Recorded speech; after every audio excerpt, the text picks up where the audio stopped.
Ang sukob ng kadiliman, ang huling pagbabantay madilim na gabi sa kagubatan.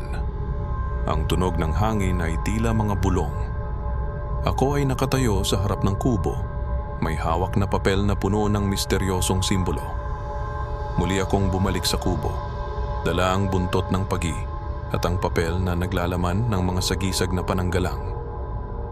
Ang paligid ay mas malamig kaysa dati at ang dilim ay tila mas makapal. Bawat hakbang ko parang may bumubulong sa akin. Ang kubo na dati nang nakakakilabot ay tila mas buhay ngayon. Pagpasok ko sa kubo, nakita ko ang isang malaking altar na puno ng kakaibang gamit. Mga bungo, kandila at mahiwagang mga halaman. Sa gitna ng altar, may isang anting-anting na kumikislap sa ilalim ng liwanag ng buwan. Ito siguro ang dahilan kung bakit sila bumabalik. Ang anting-anting na ito ang nagbibigay sa kanila ng lakas. Pero paano ko ito sisirain? Malalakas na yapak at mga halakhak mula sa labas ng kubo. Lumindol ng bahagya habang naririnig ang papalapit na mga nilalang. Biglang bumukas ang pinto at tumambad ang pinuno ng mga aswang kasama ang mas marami pang mga nilalang kaysa sa inaasahan. Ito na ang katapusan mo. Ang dilim ay lalamunin ka. Mabilis akong gumalaw. Gamit ang buntot ng pagi, nilikha ko ang isang bilog sa sahig gamit ang asin at mga dahon ng sambong.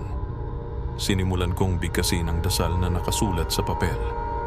Malakas na hangin, pag-uga ng kubo, at nakakabinging sigaw ng mga nilalang. Hindi ko alam kung gagana ito, pero ito lang ang pag-asa ko. Isa-isang umatake ang mga nilalang ngunit hindi sila makapasok sa bilog.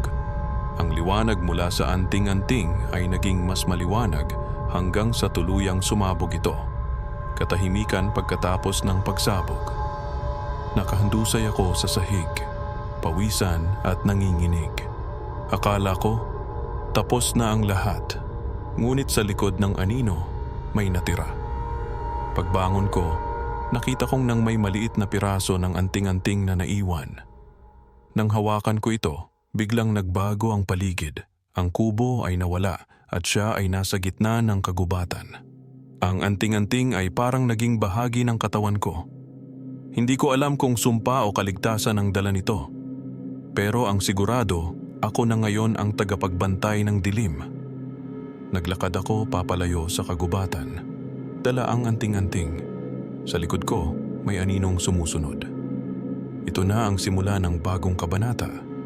Ako na ang bantay ng dilim. Kung gusto niyong malaman ang kasunod ng kwento, huwag kalimutang mag-subscribe at i-click ang notification bell dahil ang dilim ay hindi natatapos.